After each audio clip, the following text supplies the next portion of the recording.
ago. Excited to be racing my dad in first round. Should be a fun matchup, but really hoping to get that win in my Traxxas Ford Mustang. Remember in Atlanta in 2007 when John Force faced his daughter, Ashley Force Hood, for the very first time, and she won.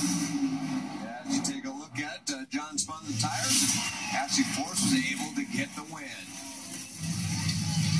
Mike, there's a last-minute change going on over for Ron Douglas and Team Traxxas Supply. Coming up in the lanes, they discovered they had too much weight on the primary. It basically came down to the difference between a Mallory nut and a steel nut. And I know you can explain that.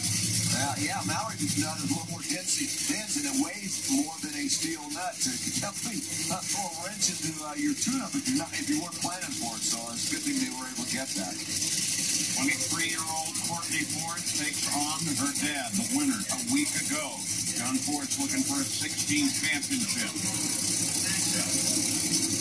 And now we talk about, it's all about the focus for Courtney Force. You got to just forget that John Force is in the other lane. There's really nobody in the other lane. You are racing the tree, try to get the best light you can, and get the car to the finish line as quick as you can, and the numbers will tell you who wins. Easier said than done. Absolutely.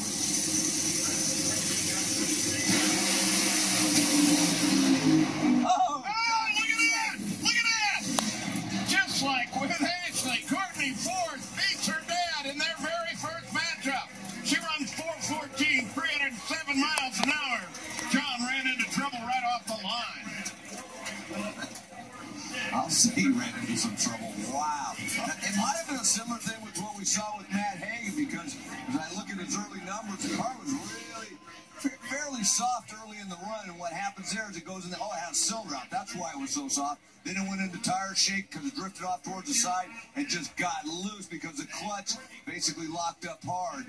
You take a look at John going into stage, it doesn't look like he went in too deep. He had a 945 60-foot, but he only had 7 cylinders, and that's why it was so slow. And then that caused the clutch to lock up, go out the groove, smoke the tires, and his day was done. Take a look at the smile on Ron Douglas's face. Talk about the last-minute clutch adjustment you had to make there. If you weren't able to make that, would that car have been able to record that time? Well, we're not sure yet without seeing the data, but you know what? It just shows the integrity of these guys we've got on this team. They came to me at the last minute and said, we made a mistake. Do we have time to fix it? Luckily, we did, and you know what? My hat's off to the crew. Great job. Love the honesty. And coolness under pressure. And with the safety gear coming off here, get the Traxxas hat in place. A deep breath. What are you thinking right now, young woman? I am so excited.